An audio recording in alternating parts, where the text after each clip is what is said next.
Hello दोस्तों, स्वागत है एक बार सभी का आपके अपने YouTube चैनल कैरियर नट पर। प्लीज़ सब्सक्राइब कर दीजिए, ज़्यादा से ज़्यादा बच्चों को शेयर कर दीजिए, क्योंकि मैं आपको दो चीज़ें एक साथ प्रोवाइड कर रहा हूँ। पहला तो ये कि मैं हर एक गवर्नमेंट जॉब की कंप्लीट नोटिफिकेशन आपको समझा रहा हूँ, क्या कुछ करना है, कैसे फॉर्म भरना है, सब चीज़ें मैं बताता हूँ। जैसे आप चंडीगढ़ पुलिस का अभी सुनने वाले हैं कुछ ही देर में। दूसरा, मैं आप लोगों को free reasoning course daily live class में दे रहा हूँ। तो चंडीगढ़ पुलिस ASI योग्यता आपकी ग्रेजुएशन रहेगी, पूरी डिटेल्स हम इसमें बताने वाले हैं। लड़कियां भी ध्यान से सुन लेना, क्योंकि ये वैकेंसी लड़कियों के लिए भी आई है। तो जो बच्चे पहली बार इस वीडियो को देख रहे हैं, प्लीज़ लाइक, शेयर और कमेंट कर दीजिए, ज़्यादा से ज़्यादा बच्चों को शेयर कीजिए। हम चाहते हैं कि आप लोग हमारी हिम्मत बढ़ाएं, कैसे भी करके हमारी हिम्मत बढ़ाएं। और हमारी हिम्मत ये है कि जितने लोग हमारे साथ जुड़ेंगे, हमारी हिम्मत बढ़ेगी। हम डेली आपको, देखिए, मैं रात के 10 बजे आपके लिए काम कर रहा हूँ, तो आप भी मेरे लिए थोड़ा सा काम कर दीजिए शेयरिंग का।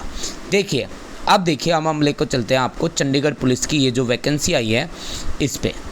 देखो बेटा, पहले तो आप ये देख लीजिए कि आपकी पब्लिकेशन डेट क्या है, 24 सितंबर। लेकिन आपका जो ये फुल्ली नोटिफिकेशन है ये आज ही आया है 27 तारीख को, और आज से ही आपकी ओपनिंग डेट है। आज से आप फॉर्म भरना शुरू करेंगे, 20 अक्टूबर तक आप फॉर्म करेंगे अप्लाई, और 27 तक आप लास्ट डे आपकी फ़ीस की रहेगी।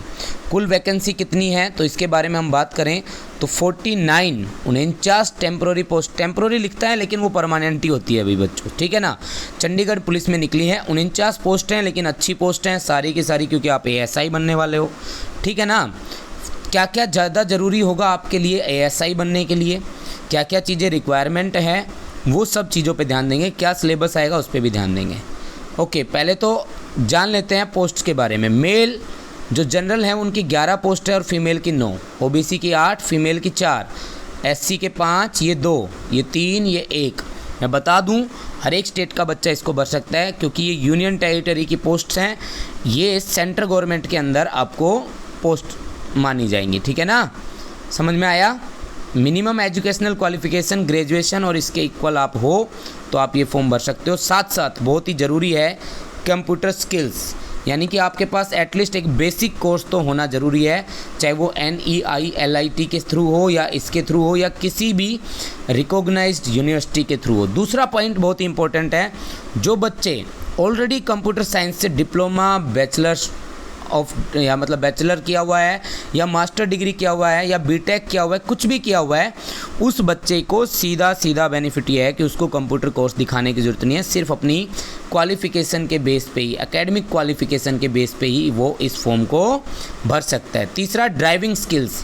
आपके पास लाइट मोटर व्हीकल का लाइसेंस ज़रूरी है, इसमें यही सब डिटेल बताई गई है। हैवी वाला भी मान्य होगा, बट उसके अंदर ये मेंशन हो कि आपको बाइक भी चलानी आती है, 2 व्हीलर भी आपको चलाना आता है, तो ही आपका हैवी वाला मान्य होगा, क्योंकि कार और बाइक की मेन इंपॉर्टेंस यहाँ पर दी गई है। एज लिमिट क्या रहेगी तो 18 से 25 आपकी एज लिमिट रहेगी। किस तारीख को आपकी एज देखी जाएगी तो 1 जुलाई 2022, जो जुलाई गया ना, उसके अकॉर्डिंग आपकी एज देखी जाएगी। जो आपको एज रिलैक्सेशन है वो वही है, 5 साल SC ST को, 3 साल OBC को, बाकी जनरल को कोई एज रिलैक्सेशन नहीं है।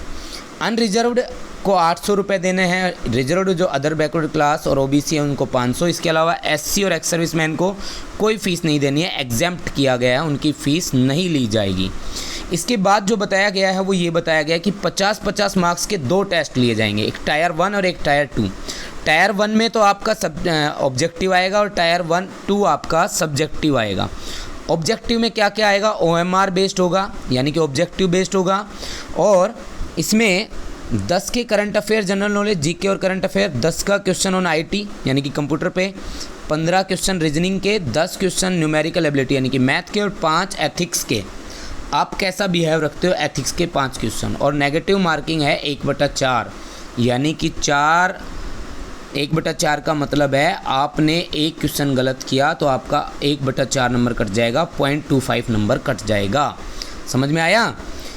ओके, लैंग्वेज जो ऐसे आपको लिखने हैं दूसरे में, उसमें आपके 30 मार्क्स तो ऐसे के हैं, ठीक है ना। और लैंग्वेज स्किल 20 मार्क्स आपके इंग्लिश की लैंग्वेज स्किल चेक की जाएगी। इंग्लिश स्किल बोलता कैसे हो आप लोग, ठीक है। एक तो होता है लिखना और एक होता है बोलना। तो इंग्लिश कैसे बोल सकते हो आप, 20 मार्क्स इसके भी मिलेंगे आपको। इंग्लिश स्पेशल चेक की जाएगी। पता नहीं क्या हो रहा है, भारत जैसे देश में भी इंग्लिश, जबकि हमारा हिंदी राष्ट्र है ना भाई, हिंदू हैं हम, हिंदी हमारी भाषा, पता नहीं क्या कर रहे हैं। अच्छा, फिर आप लोगों को 10 गुना भर्ती की जाएगी और उस 10 गुना में से PEMT के लिए भेजा जाएगा। जितनी वैकेंसी है उसके 10 गुना। तो आप समझ जाओ 490 लोगों को सेलेक्ट किया जाएगा पहले। फिर उनका फिजिकल और मेजरमेंट टेस्ट होगा। फिजिकल एफिशिएंसी सुन लो भाई, हाइट होनी चाहिए 5'7" मेल की, 5'2" फीमेल की। चेस्ट वही 5 इंच का फुलाव आपको चाहिए। कुछ पहाड़ी एरिया वालों को कुछ छूट दी गई है। लॉन्ग जंप 14 इंच, अरे सेंटीमीटर है ये, हाँ 14 सेंटीमीटर है, 14 सेंटीमीटर मेल का और इंच है बेटा, इंच, सॉरी 14 इंच मेल का और 8 इंच फीमेल का। हाई जंप 4 इंच नहीं बेटा, क्या बोल रहा हूँ मैं, फुट 14 फुट, 8 फुट, 4 फुट और 3 फुट। ये आपका जो हाई जंप लॉन्ग जंप है वो फीमेल और मेल के लिए अलग अलग बताए गए हैं। ऑनलाइन फिलिंग एप्लीकेशन में किसी तरह की मिस्टेक नहीं होनी चाहिए, वही टाइम से पहले भर दो। वही सब चीज़ें जो रटी रटाई हैं वही सब बोली गई हैं इसके अंदर। जितनी भी चीज़ें हैं आपकी, एज, सोशियो इकोनॉमिक क्राइटेरिया यानी कि EWS से अगर आप बिलोंग करते हो तो, या किसी भी तरह की चीज़ें आपकी 1 जुलाई से मान्य होगी। किसी भी तरह की क्वालिफ़िकेशन, सब चीज़ें 1 जुलाई तक आपके पास पूरी होनी चाहिए, 1 जुलाई 2022 तक। ठीक है ना, समझ में आया? Okay. Special instruction for filling online form, इसमें भी कुछ नहीं है ऐसा, ये आप सबको करना ही नहीं होता है, आपको पता है फॉर्म भरने वाला अपने आप भर देता है। सबमिशन ऑफ ऑनलाइन एप्लीकेशंस, ठीक है, ये 27/9 से 20/10 तक, ये मैं पहले ही आपको बता चुका हूँ। चलिए आगे चलते हैं। पर्सनल नंबर देना है, पर्सनल ही ईमेल आईडी देनी है। मोबाइल नंबर और ईमेल आईडी अगर आप पर्सनल नहीं दोगे तो आपके साथ इश्यू ये हो सकता है कि मेल पर कोई चीज़ डाली गई और आप तक पहुँची ही नहीं। तो हमेशा अपना मेल आईडी दो, अपना फ़ोन नंबर दो, हर एक केस में काम आता है, कभी भी अपना लॉगिन करके देख सकते हो। ठीक है ना, समझ में आया? ओके। अब चलते हैं नेक्स्ट जो इम्पोर्टेंट पॉइंट है, ये फ़ीस हो गई है आपकी। अब आते हैं यहाँ पर, 7 पेज हो गए पूरे, कहाँ गया वो last line, use of mobile phone, ये तो इम्पोर्टेंट नहीं था भाई। चलिए बस इतना काफ़ी है, जो इम्पोर्टेंट चीज़ें थी वो मैंने आपके साथ डिस्कस कर दी हैं। तो आज के लिए इतना ही। प्लीज़ लाइक, शेयर और कमेंट कर दो, अपने साथियों को बताओ कि हम लोग डेली आप लोगों के लिए जितनी भी वैकेंसीज़ निकल रही हैं उनकी कंप्लीट डिटेल्स लेकर आ रहे हैं और रात तक काम कर रहे हैं। ठीक है।